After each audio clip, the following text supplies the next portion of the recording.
오늘 오후에는 방금 읽은 갈라디아서 5장 말씀을 가지고 복음의 자유라는 설교 제목으로 함께 말씀을 나누려고 합니다. 먼저 한 가지 질문을 드리고 시작하도록 하겠습니다. 여러분 자유로우십니까? 아멘이라고. 감사합니다. 제가 물을 한 모금 마실 테니까 잠시 한 10초 정도 더 이게 바로바로 답하지 마시고 잠시 좀 생각을 하시고 여러분 자유로우신지 좀 한 번 더 생각해 보시기 바랍니다. 생각해 보셨습니까? 신모 일사님 감사합니다. 또 다시 아멘으로. 대한민국은 민주공화국입니다. 대한민국 헌법 1조 1항에 나와 있죠. 대한민국은 민주공화국이다. 이렇게 기록되어 있습니다. 이 민주공화국이라는 말은 대한민국의 주권이 누구에게 있다는 말입니까? 국민에게 있다는 말이죠. 어떤 특정한 한 사람이나 어떤 단체에 있는 것이 아니라 대한민국을 이루어 있는 국민 전체가 그 주권을 가지고 있다라는 뜻입니다. 그리고 이 민주공화국의 근본, 밑바탕이 되는 정신이 무엇입니까? 그것은 모든 인간은 존엄하며 가치를 가지고 있다. 여기에서부터 이제 민주공화국이 시작되는 것이죠. 그래서 개인의 자유와 평등을 통해서 이 인간의 존엄과 가치가 나타나게 되는 것입니다.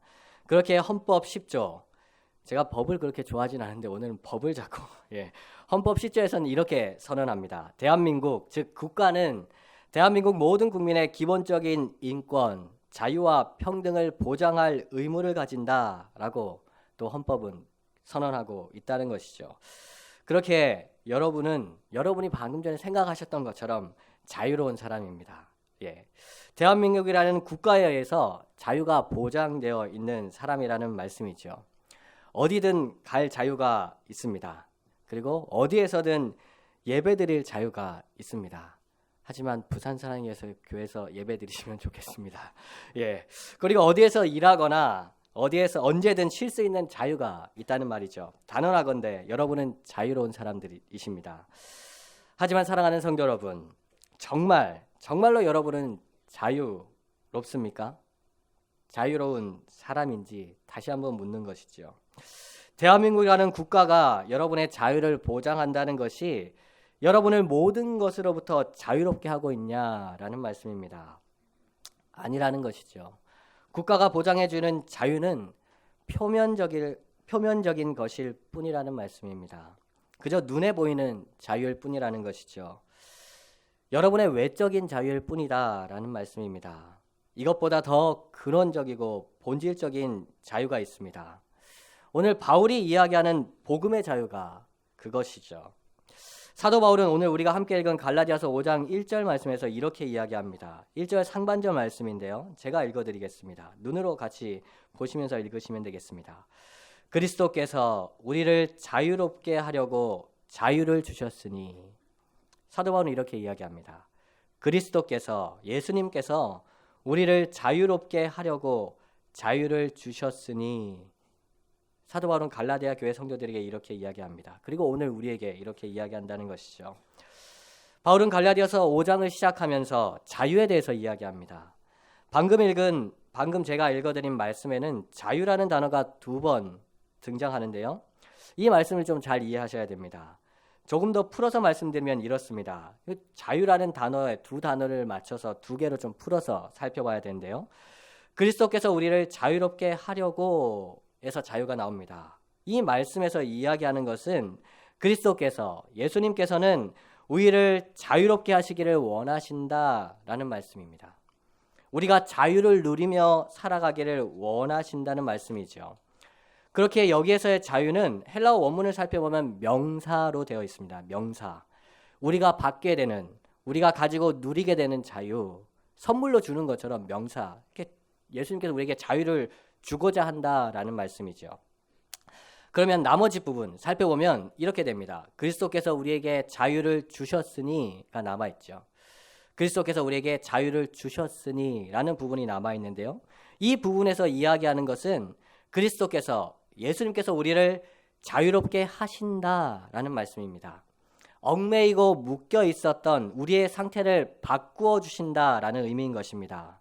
그렇게 여기에서의 자유는 헬라어 원문을 살펴보면 동사로 되어 있습니다. set free. 영어로 번역하면 이렇게 되는데요. 자유롭게 놓아주다 뭐 이런 뜻이죠.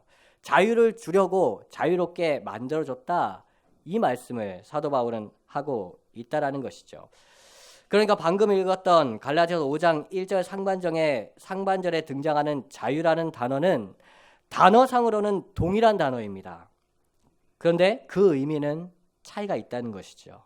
하나는 우리가 누리며 살아가기를 원하는 자유이고 다른 하나는 우리의 상태를 바꾸어 주시는 자유다라는 말씀입니다. 그렇다면 이것의 순서가 어떻게 되겠습니까?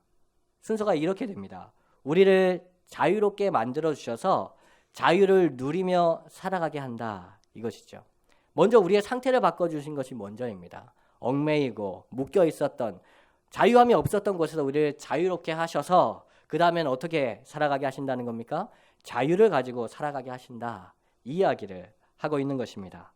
우리를 자유하게 하시는 것이 먼저이고 그 후에 우리가 자유를 누리며 살아가기를 예수님께서는 원하신다라는 것이죠. 오늘 본문은 이 두 가지 자유에 대한 이야기로 나누어서 살펴볼 수 있습니다. 1절 하반절에서 6절까지의 말씀은 우리의 상태를 변화시키는 자유에 대해서 이야기를 합니다. 사도 바울은 우리의 상태를 변화시키는 자유에 대해서 이야기를 하고 있고 13절에서 15절까지의 말씀은 우리가 누리며 살아가야 할 자유, 우리가 가지고 살아가야 할 자유에 대해서 사도 바울은 이야기하고 있다는 것이죠. 그리고 7절부터 12절까지에서는 갈라디아 교회 성도들에게 이야기하는 부분입니다. 바울은 1절, 그래서 두 부분으로 나누어서 살펴볼 수 있는데 1절에서 6절까지가 한 부분이고 그리고 13절에서 15절까지가 나머지 한 부분, 이 자유, 두 가지 자유에 대해서 이야기하는 말씀인데요. 바울은 1절 하반절 말씀과 13절 말씀을 통해서 이 자유에 대해서 분명하게 권면하는 부분이 또한 나옵니다. 우리 1절 하반절 말씀과 13절 말씀을 다 같이 한번 읽도록 하겠는데요.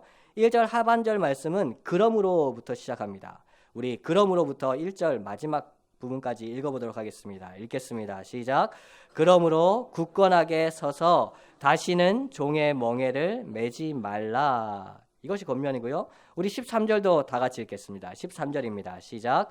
형제들아 너희가 자유를 위하여 부르심을 입었으나 그러나 그 자유로 육체의 기회를 삼지 말고 오직 사랑으로 서로 종노릇하라. 아멘. 바울은 이렇게 두 가지 자유에 대해서 이야기하고 그 자유에 대해서 갈라디아 교회 성도들에게 권면하는 것이죠. 그렇다면 사랑하는 성도 여러분, 방금 읽은 1절 하반절 말씀의 첫 번째로 바울이 권면하는 이야기가 무엇입니까? 굳건하게 서서 다시는 종의 멍에를 매지 말라라고 사도 바울은 권면하고 있는 것입니다. 이것은 다시 말씀드리면 이 말입니다. 그리스도께서 너희를 자유롭게 하셨는데 다시 얽매이는 있는 자리로, 묶이는 자리로, 종의 자리로 가지 말라라고 사도 바울은 권면한다라는 것이죠. 그렇다면 바울은 왜 이렇게 권면하는 것입니까? 그것은 갈라디아 교회 성도들에게 할례를 받는 모습이 나타났기 때문입니다. 율법주의자들의 요구대로 갈라디아 교회 성도들이 할례를 받기 시작했기 때문이라는 말씀입니다. 이것에 대해 바울이 하는 권면은 매우 심각합니다. 2절 말씀에서 바울은 이렇게 이야기하죠. 2절 말씀 제가 읽어드리겠습니다. 만일 후반절인데요. 만일 할례를 받으면 그리스도께서 너희에게 아무 유익이 없으리라. 이렇게 이야기합니다. 만일 할례를 받으면 어떻게 된다는 말입니까? 그리스도께서 너희에게 아무 유익이 안 된다. 이렇게 이야기합니다. 그리고 3절에서는 또 이렇게 이야기하죠. 그는 할례를 받은 사람은 율법 전체를 행할 의무를 가진 자라. 사도 바울은 이렇게 이야기하는 것입니다. 그러니까 할례를 받는다는 것, 그것이 단지 어떤 행동으로서의 의미가 아니라 어떤 의미를 가지고 있다는 말씀입니까? 그리스도로 말미암은 모든 유익은 사라져버리고 율법 전체를 지켜야 하는 책임을 지게 된다. 할례는 이런 의미를 가지고 있다라는 것이죠. 율법의 멍에를 매게 된다는 말입니다. 율법의 요구대로 살아야 하는 종의 자리로 내려가게 된다라고 사도 바울은 이야기하는 것이죠. 그렇다면 왜 그렇게 되는 것입니까? 할례를 받는다는 것이 도대체 어떤 그 본질적인 의미를 가지고 있기에 그런 의미를, 그런 효과를, 그런 영향력을 발휘하게 되는 것일까요? 바울은 4절 말씀을 통해서 율법주의자들이 요구하는 할례를 받는다는 것이 그것의 의미가 무엇인지를 분명하게 다시 한번 이야기합니다. 우리 4절 말씀도 다 같이 한번 더 읽겠습니다. 4절 말씀입니다. 시작. 율법 안에서 의롭다함을 얻으려 하는 너희는 그리스도에게서 끊어지고 은혜에서 떨어진 자로다. 율법 안에서 의롭다함을 얻으려 하는 너희는 그리스도에게서 끊어지고 은혜에서 떨어진 자로다. 할례를 받는다는 것이 왜 그리스도로부터 받은 유익이 사라지는 것입니까? 할례를 받는다는 것이 왜 율법 전체를 지켜야 하는 의무를, 책임을, 멍에를 지게 되는 것입니까? 그것은 할례를 받는다는 것은 율법으로 말미암아 의롭다함을 얻으려고 하는 것이기 때문입니다. 그것은 자기의 힘과 자기의 능력으로 의롭다함을 얻으려고 하는 것이기에 무엇을 거부하는 것입니까? 은혜를 거부하는 것이 된다는 말씀입니다. 은혜를 거부해버리기 때문에 그리스도에게서 끊어지는 것이 되고 은혜에서 떨어지는 것이다. 사도 바울은 이렇게 이야기하는 것이죠. 여기에서 바울은 분명하게 이야기하는 것 한 가지가 있습니다. 율법과 은혜 사이에는 어떠한 타협점도 없다라는 것입니다. 율법과 은혜 사이에는 그 어중간한 중간의 길이 없다는 것이죠. 율법을 쫓아서 나의 의로움을 쟁취하며 사는 인생을 살아가든지 아니면 그것 다 내려놓고 오직 예수님의 은혜를 쫓아 사는 삶을 살든지 이 두 가지 길 밖에는 없다라는 것입니다. 사랑하는 성도 여러분, 성경은 분명하게 이야기합니다. 모든 사람이 죄인이다. 성경이 선언하는 분명한 진리 중에 하나는 모든 사람이 죄인이다라는 것입니다. 지난주에 살펴본 갈라디아서 4장 말씀을 인용하면 이 세상 모든 사람들은 그리고 우리는 불임인 자들이다라는 것입니다. 소망이 없다라는 것이죠. 생명이 없다라는 것입니다. 그렇기에 날 위해 십자가에 돌아가신 예수님 앞에서 어떻게 합니까? 나 같은 죄인 살리신 주 은혜 놀라워. 이 찬양을 부르면서 은혜의 자리로 나아온 것입니다. 우리는 숫자로 따지면 어떤 숫자가 되겠습니까? 죄인이니까 0 아니면 0보다 이하 마이너스라는 존재라는 것이죠. 그렇게 우리 자신을 의지해서 노력할수록 어떻게 됩니까? 우리 자신을 가지고 계속 노력하는 거, 이거 숫자로 표현하면 어떻게 표현할 수 있을까요? 곱셈과 같은 겁니다. 곱셈이 뭡니까? 1이 있으면 어떻게 됩니까? 1이 동일한 게 2개 있으면 곱하기 2가 되는 거잖아요. 그러니까 자신의 힘을 가지고 열심히 노력하는 건 뭡니까? 곱하기와 똑같은 거죠. 0에다 2를 곱하면 얼마입니까? 0이죠. 0에다 100을 곱하면 어떻게 됩니까? 0입니다. 0에다 수천과 수억을 곱한들 결과는 0이라는 거죠. 0이면 차라리 낫습니다. 마이너스 10이나 마이너스 20이면 어떻게 됩니까? 곱하면 곱할수록 어떻게 됩니까? 더 깊은 마이너스로 빠져들어가는 거죠. 마이너스 10에 마이너스 10을 곱하면 마이너스 10에 10을 곱하면 어떻게 됩니까? 마이너스 100이 되죠. 마이너스 20에 1000을 곱하면 어떻게 됩니까? 마이너스 2만이 되는 것입니다. 곱할수록 숫자가 더 낮아지는 거죠. 나 자신을 의지하면 노력하면 노력할수록 우리는 어떤 존재가 되는 겁니까? 더 무가치한 존재, 더 죄악과 더 어둠으로 빠져간다는 것이죠. 우리 자신을 의지해서는 전혀 의롭다함을 얻을 수가 없다라는 것입니다. 아니, 할례를 받으면 율법 전체를 지켜야 하는 것처럼 거짓말을 안 해서 내가 의로움을 얻겠다라고 하면 어떻게 됩니까? 도적질도 하면 안 됩니다. 외도도 하면 안 됩니다. 부모님의 말씀에 순종해야 되고 안식일도 철저하게 지켜야 되는 것이죠. 행위로 의롭다함을 얻으려고 하면 할수록 어떻게 됩니까? 우리의 행동 하나하나를 율법의 잣대에 비춰서 점검해야 한다는 말입니다. 그러면 어떻게 됩니까? 하나를 지킬 때마다 10개, 아니 100개가 잘못된 것이 보이는 것입니다. 우리의 양심, 거기에서는 결코 평안과 자유를 얻을 수가 없다라는 것이죠. 그렇게 우리는 십자가에 달리신 그리스도를 의지하는 것입니다. 영인, 아니 마이너스인 내 인생에 무한이라는 예수님을 더하는 것이라는 말씀이죠. 나 자신 스스로 열심히 곱하는 인생을 사는 게 아니라 나 자신은 마이너스고 나 자신은 영이니까 여기에다 뭘 더합니까? 예수님을 더하는 인생이라는 말씀입니다. 나 자신에 대한 스스로의 노력과 소망은 내려놓고 이제는 예수님을 내 삶에 더하는 삶을 산다는 말씀이라는 것입니다. 그렇기에 우리가 고백하는 것이 무엇입니까? 천부여 의지 없어서 손들고 옵니다.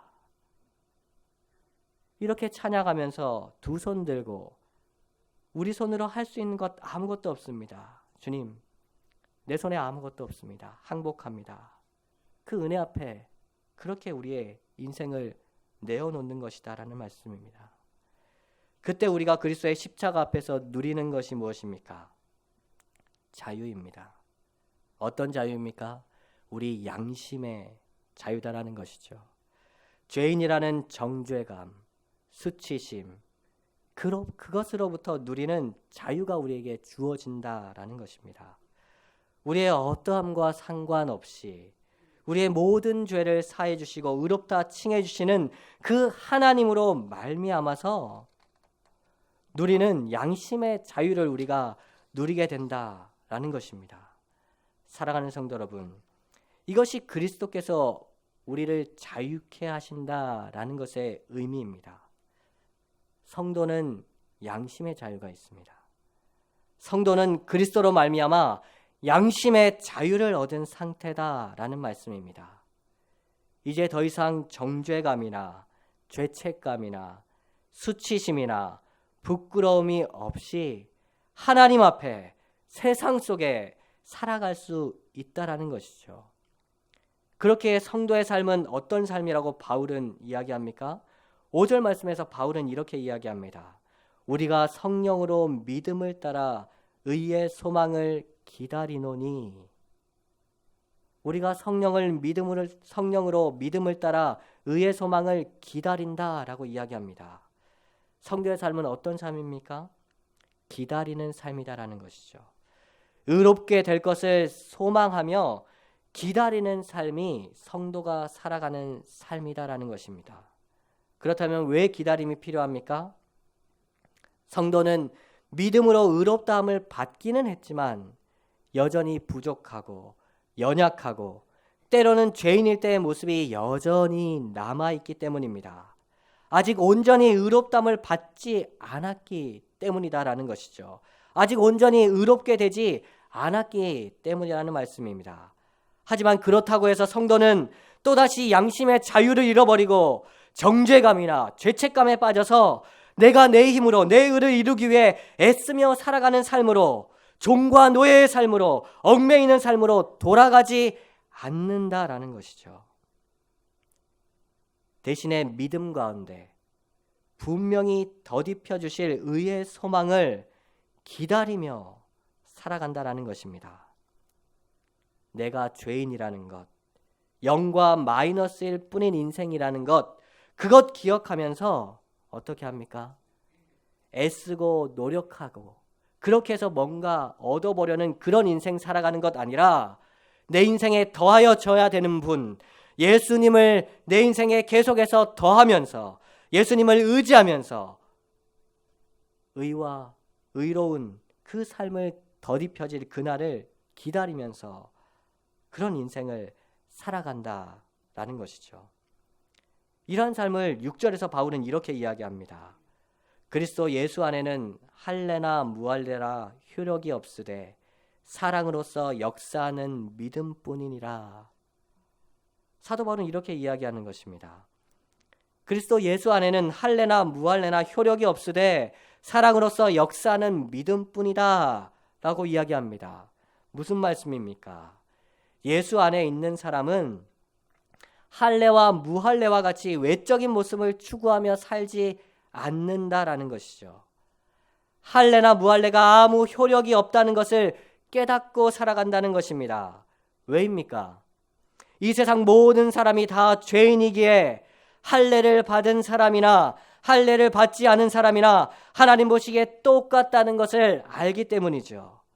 다른 사람보다 외적으로 더 의롭게 보이는 사람이나 외적으로 좀 못해 보이는 사람이나 하나님 앞에 동일하게 죄인이고 다 예수 그리스도가 필요하다는 것, 그것 안다는 말씀이라는 것입니다. 그렇기에 믿음을 가진 사람의 삶 속에 나타나는 것이 무엇입니까? 사랑으로서 역사하는 믿음이라는 이 말씀에서 알 수 있는 것처럼 믿음은 눈에 보이지 않지만 어떤 모습으로 나타납니까? 사랑으로 나타난다라는 것입니다.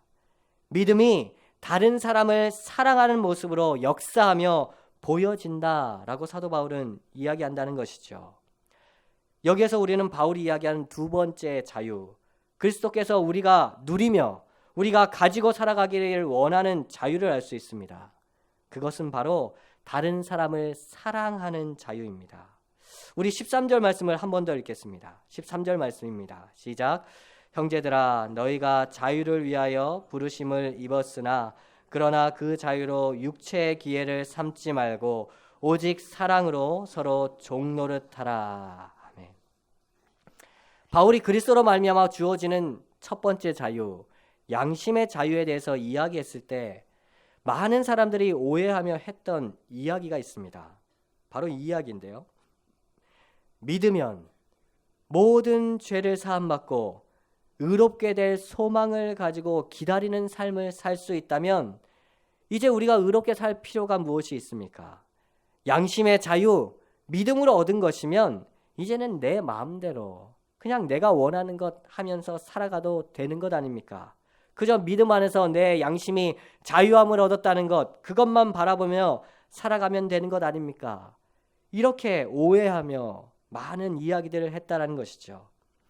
살아가는 성도 여러분, 예수 그리스도를 믿음으로 말미암아 우리 성도는 분명히 양심의 자유를 얻게 됩니다. 하지만 예수 그리스도께서 우리로 하여금 양심의 자유를 얻게 하심은 그 자유를 가지고 내 마음대로 살아가게 하심이 아니다라는 것이죠. 어떻게 살아가게 하신다라는 말씀입니까?